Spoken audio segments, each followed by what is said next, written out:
Nosotros vivimos en espacios de la realidad. Es decir, lo que vemos es solo una parte de lo que es. No cabe duda que la vida tiene partes feas y partes muy duras. Y negarlas es negar la realidad. Lo único es que junto a esa parte de la realidad que no nos gusta, podemos también buscar esa parte de la realidad que existe. Es decir, esto no hay, esto no funciona. Bueno, ¿cómo podría hacer que funcionara? Ten en cuenta que donde nosotros llevemos la atención van nuestras emociones y se hace más real para nosotros. Es decir, si solo estamos enfocados en el aspecto negativo de las cosas, llega un momento, literalmente, en el que aunque haya algo positivo y valioso, no lo podremos ver. Es imposible verlo. La percepción es una construcción cerebral. Y antes os he estado escuchando que habláis de la mentalidad positiva. Sí. Hay personas que viven en un mundo de oportunidad. No niegan la realidad de los problemas. Tampoco niegan la posibilidad de las oportunidades. Y hay personas que viven constantemente en un mundo de amenaza. Viven en el mismo espacio físico, pero no viven en el mismo espacio mental. Si yo creo que hay oportunidades, encontraré una dificultad, tendré que lidiar con esa dificultad, pero yo no me concentraré, no llevaré toda mi atención al problema, sino también a la búsqueda de la solución, con lo cual es mucho más probable que la encuentre. Pero eso no es genético, no tiene que ver con la personalidad, es decir, soy una persona, hay personas que es como... Mira, Andy, fundamentalmente podemos decir así, podemos dar los siguientes datos. El 40% es genético y el 60% es no genético. Ahora bien, dicho esto, tenemos que añadir un nuevo elemento. ¿Quién hubiera pensado hace unos años? En la Universidad de Harvard, por ejemplo, no se podía hablar de esto, porque parecía que era algo esotérico.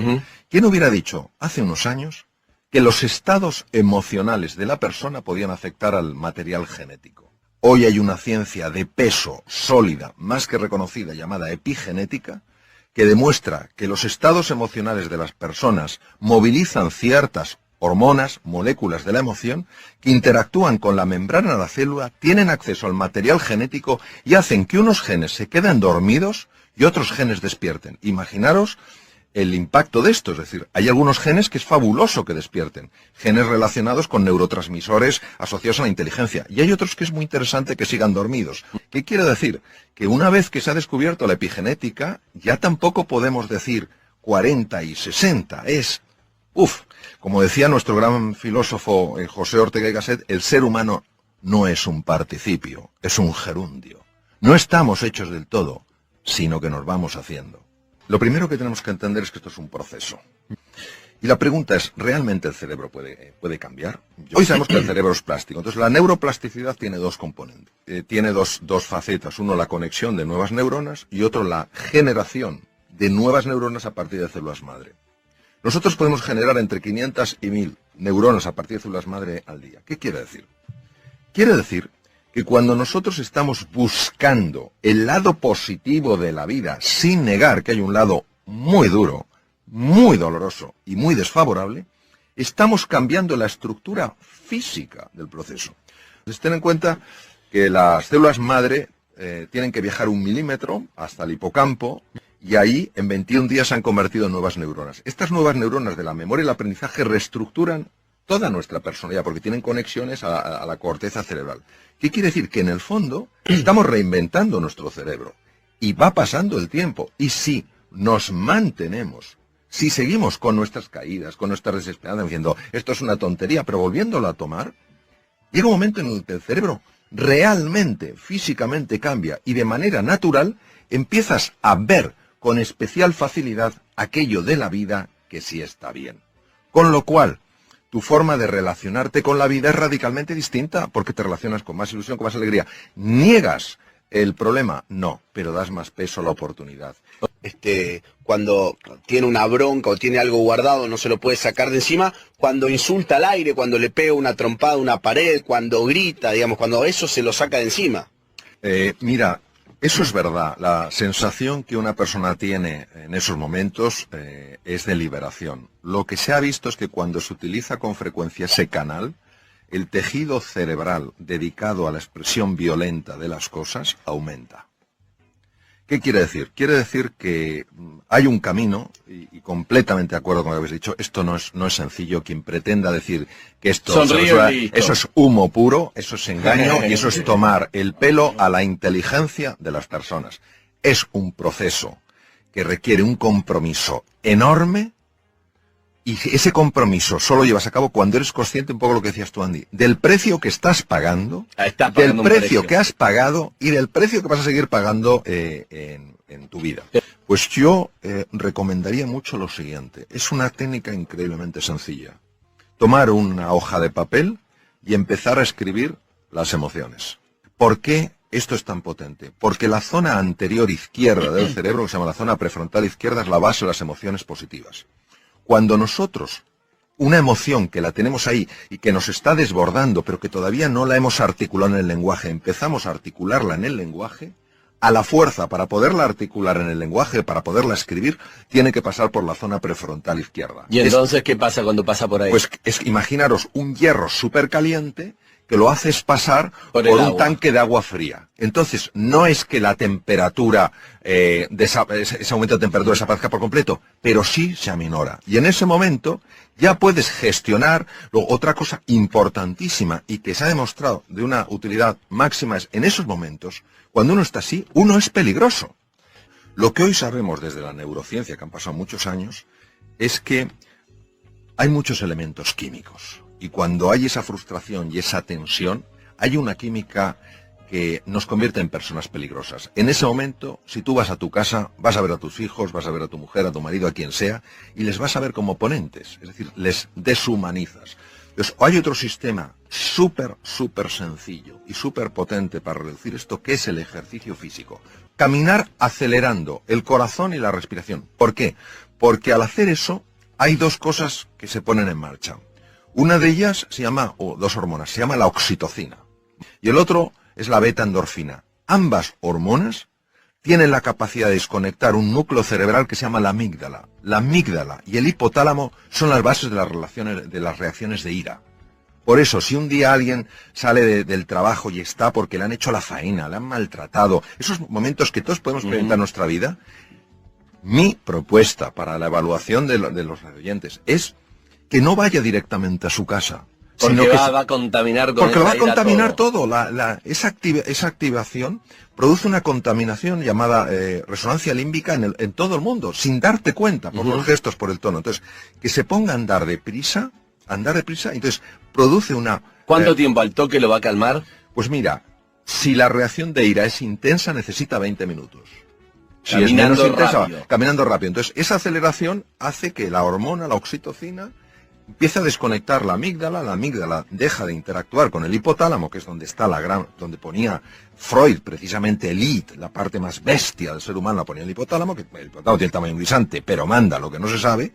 Entonces, la amígdala desconecta el hipotálamo porque a su vez ha sido desconectada por la oxitocina. Y te hago una pregunta para entender un poco esa bronca, porque lo mismo que en otro momento, suponete que mi jefe me maltrató. Hay días que no te hace nada y un día que se me activaron los cables y tengo una bronca que es la que vos decís. ¿De qué depende eso? Es una pregunta importantísima. Depende de cómo yo evalúe en ese momento lo que está pasando. Vamos a ver. Hay hechos que son objetivos. Es decir, si a mí se me cae la botella aquí, todo el mundo lo ve y se dice, a mí se ha caído la botella. Pero hay hechos que hay un elemento que es subjetivo. Se cae la botella y yo mismo me digo, qué torpe soy. Eso es lo que genera todo el daño. Entonces, muchas veces, cuando somos hipersensibles a comentarios de los demás y nos enfadamos, es porque previamente nuestro diálogo interior nos ha estado poniendo la cabeza como una jaula de grillos. Lo que pasa es que como actúa a nivel inconsciente, nosotros no podemos... Exacto, y surge en ese momento. Exacto, no lo podemos oír, sí lo podemos sentir. Y hay que escribir entonces, todo el tiempo. Es importantísimo, es decir, es sencillo. Y aquí, la prueba del algodón, como decimos en España, la prueba de eso, es que se pruebe. Que Ahora, se prueben. Que se pruebe. Y empiezas a ver si el doctor es un vendehumo o no. Exacto, que lo exacto. haga. Ahora, hay que hacerlo dándole una oportunidad al ejercicio. Okay. Es decir, hay que hacerlo en serio. No escribo 3 garabatos, esto no funciona. Okay. No, porque hay que tener en cuenta que la venganza, y voy a decirlo en sentido metafórico, es muy dulce. Okay. Ya es muy atractivo decir, este se va a enterar. Bueno, que sepamos que cuando alguien nos hace una faena en el coche, y tenemos toda razón para enfadarnos, a quien le sube la tensión arterial es a mí. Al que se le altera el sistema inmunológico es a mí. Es decir, es una forma, no digo de egoísmo, sino de sano cuidado de uno mismo. Se trata de conocerse, para comprenderse y comprenderse para superarse. Vamos a ver. Hay veces en la vida en las que a nivel personal o profesional con pequeños cambios vamos tirando. Eso no es reinventarse. Okay. Pero hay veces que a nivel profesional o personal tenemos que hacer cambios radicales, transformaciones profundas.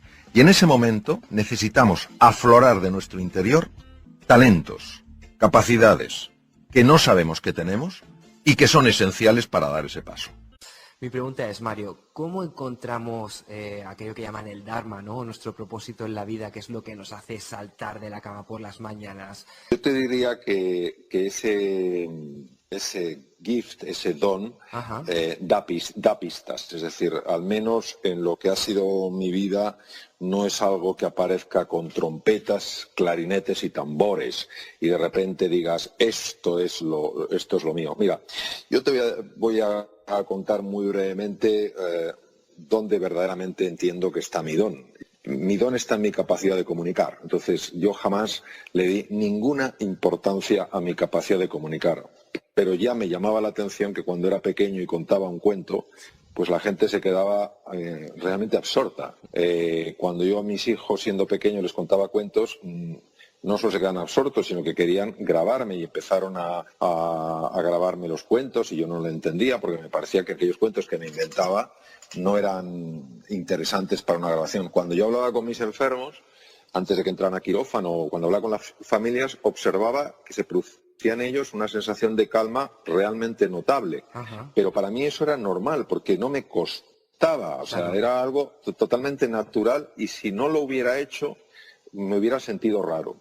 ¿Quién me iba a decir a mí años después que eso se convertiría pues en mi forma actual, digamos, por describirlo de una manera, mi forma actual de vida, que sería a través de la comunicación, donde tendría mi mayor capacidad de influencia?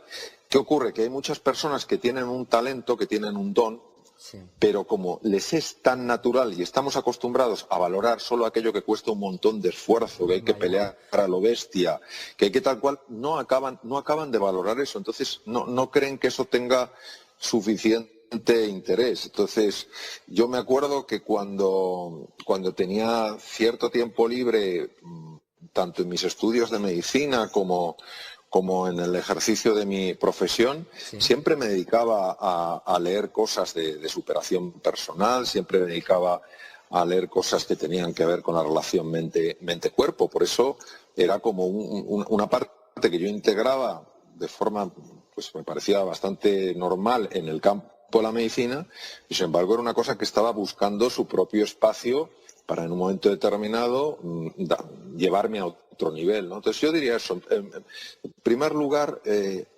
creo que hay que entender que toda persona tiene un don para algo. Y que ese don, cuando tú lo tienes, no sabes que es un don, pero los demás ven que es un don. Y que precisamente porque es natural en ti, porque fluye, no sueles darle importancia. Cuando yo hablo de este tema con algunas personas en los programas y tal y cual, lo que les digo es estar atento a aquello que se os da de forma naturalmente bien, que es como si surgiera sin esfuerzo y que os produce además una sensación enorme de disfrute. Yo me quedaba sorprendido cuando algún compañero mío en medicina, afortunadamente han sido pocos, pues encontraban que hablar con los enfermos era algo francamente aburrido y tedioso, y para mí era algo profundamente agradable, porque yo notaba cómo ellos se tranquilizaban, cómo ellos se ilusionaban, cómo ellos iban a quirófano con otra actitud, ¿no? Entonces, eso es lo que yo creo que es realmente importante, prestar atención a eso que de manera natural se te está dando bien y que te gusta especialmente.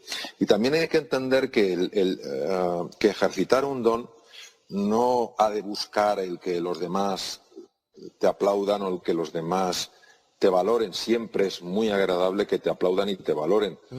Pero el tema del don, para mí la belleza del don es que te ayuda a desplegar tu potencial. Es a través de tu don, a través del ejercicio, en este caso en lo que a mí respecta, sobre todo de la comunicación, me ayuda a mejorar como persona, me ayuda a evolucionar, ¿no?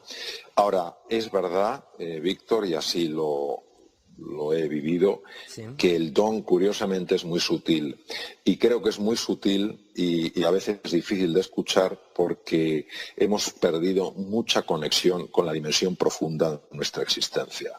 Realmente no conectamos con esa fuerza que se suele mencionar como la fuerza del corazón, y por eso creo que en el trabajo para descubrir el don, una de las cosas más importantes es la meditación, es decir, el entrar en silencio, entrar en el vacío y conectar con aquello que está más allá del ruido, más allá de la vorágine, más allá de las prisas. Yo creo que aquellas personas que verdaderamente sí están buscando su don de una forma seria y de una forma comprometida, antes o después lo acaban encontrando. Sí. ¿Es cuando encontramos ese don, cuando se acaba la insatisfacción y ese sentimiento de vacío?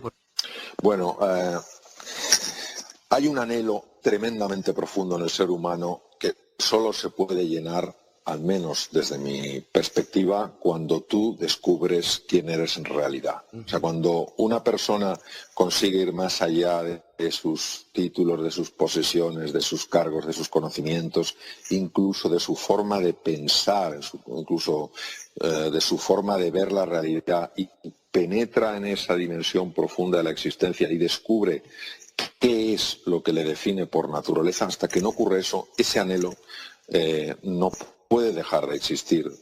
¿Qué ocurre? Que muchas veces uno lo quiere llenar o lo quiere colmar con el tener, y no se puede colmar con el tener, solo se colma con el ser quien realmente eres, no quien te crees que eres. Por eso el anhelo profundo que todo ser humano sin excepción tiene, lo que nos pide, al menos desde mi experiencia, es que despertemos de la pesadilla, despertemos del drama, del sueño, y nos demos cuenta que en la vida pasan cosas, que duelen, que en la vida pasan cosas difíciles, pero como decía una queridísima amiga mía, María de Villota, la vida es un regalo. Entonces, hasta que uno no se da cuenta de que verdaderamente la vida es un regalo, a pesar, de tropiezos, dificultades, dolores y cosas que hacen que lo pasemos mal, hasta que no tengamos este sentido profundo de gratitud, creo que no podremos haber colmado ese anhelo.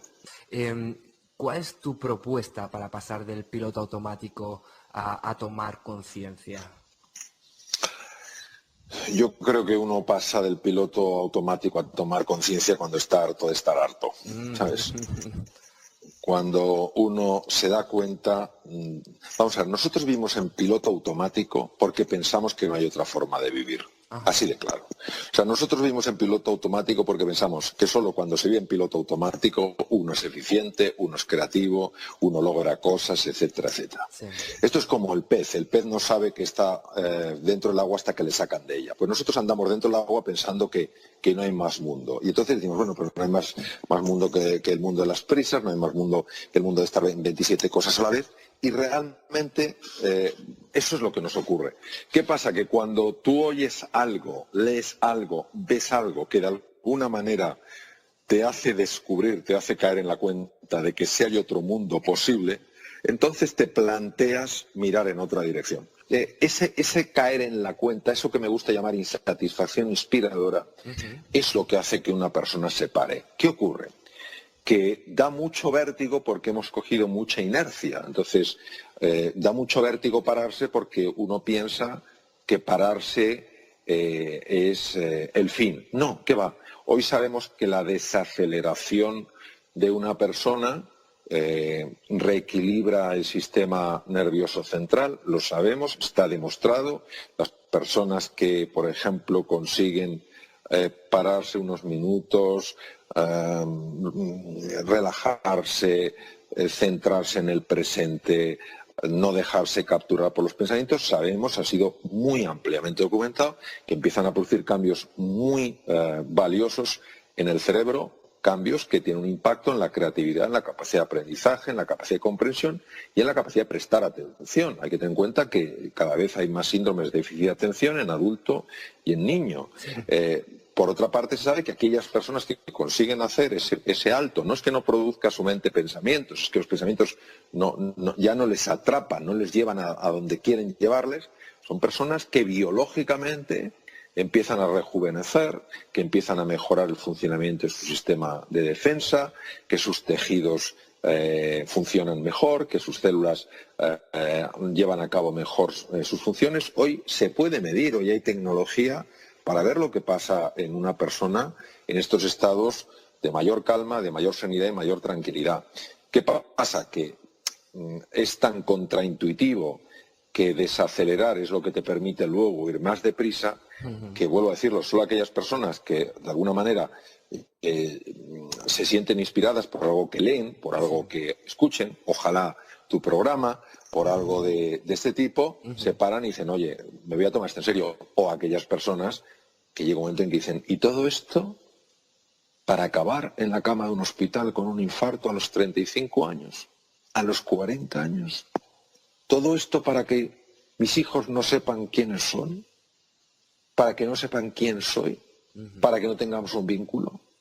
Todo esto para eso. Entonces, en ese momento, dice uno, esto no puede seguir así. La zona de confort es una zona con un gran poder gravitacional, y para encontrar esa palanca que nos saque de ahí.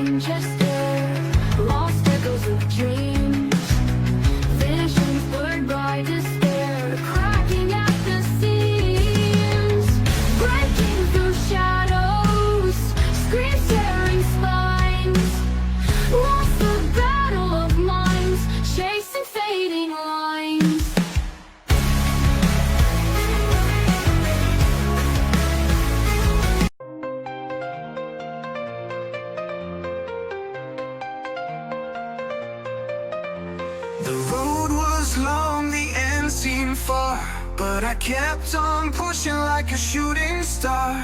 Fell down 7 times, rose up 8. I'm stronger now, learn to carry the weight. All the pain, all the scars made me who I am so far. Every fall, every mistake helped me learn to carry the weight.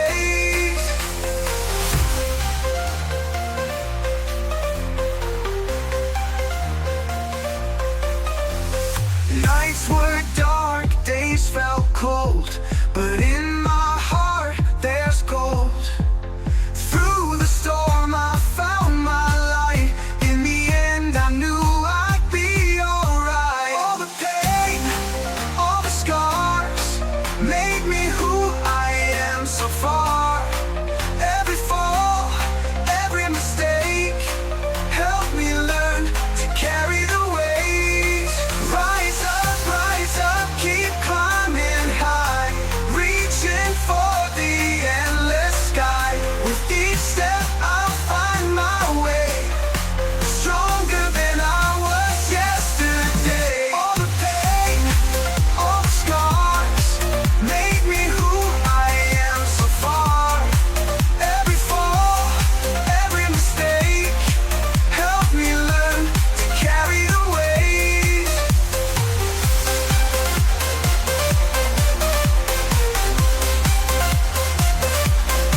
Rise up, keep climbing high, reaching for the endless sky. With each step I'll find my way, stronger than I was yesterday. All the pain, all the scars made me who I am so far. Every fall, every mistake helped me learn to carry the weight. Rise up, keep climbing high, reaching for the endless sky. With each step I'll find my way, stronger than I was yesterday.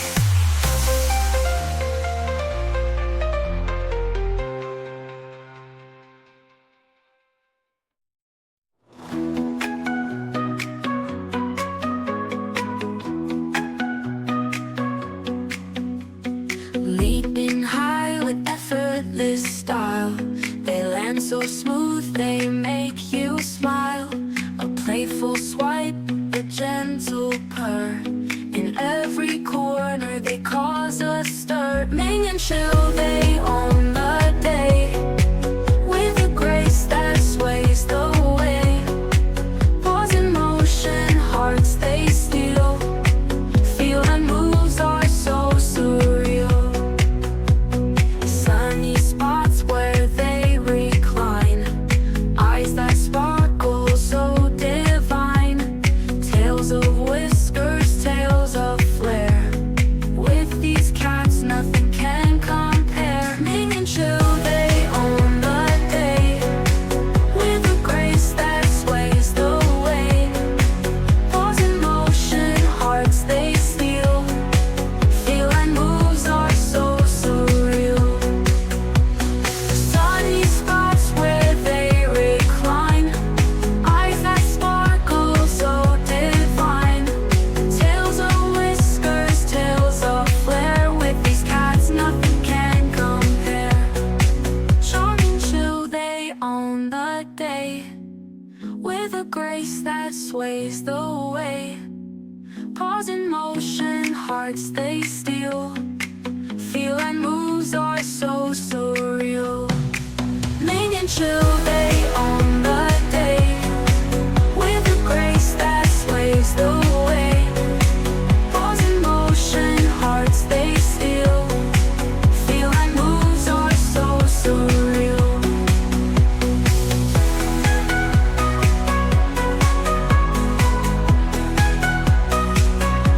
So surreal.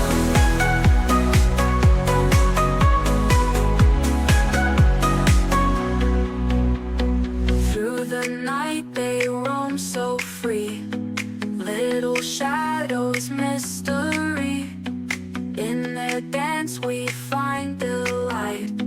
Chasing dreams till morning light. Ming and chill, they own the day. With a grace that sways the way. Pause in motion, hearts they steal. Feel and moves are so surreal.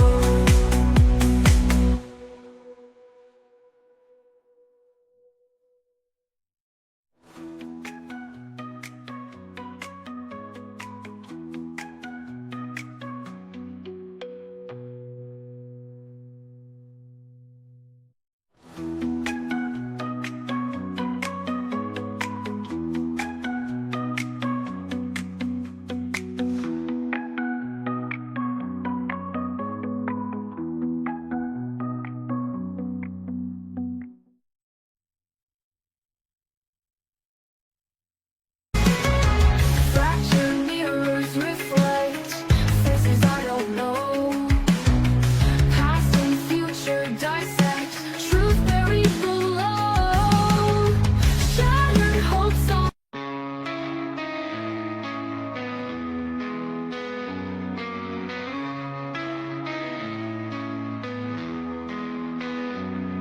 awaken echoes, strange lights blur. Questions unanswered, darting stirs. Footfalls trailing in empty halls. Shadows whisper on crumbling walls. Solitude's a friend in the broken night. Tracing lines of lost dreams out of sight. Faded portraits of the silent past. Forgotten faces, conversations that didn't last. Cold winds dancing through shattered panes. Heartbeats sync with the pattering. Moonlight shadows, dancing twisted figures. Lonely path winding, can't find home. Cracks in reality, mirror reflections. Crying echoes come like haunting tones. Synthetic waves crashing, waves tidal. Voices harmonize what never was found. Darkness consumes, but we search for dawn. In the silence, echoes swirling all around. I see nothing, blind to the light. Fingers clutch at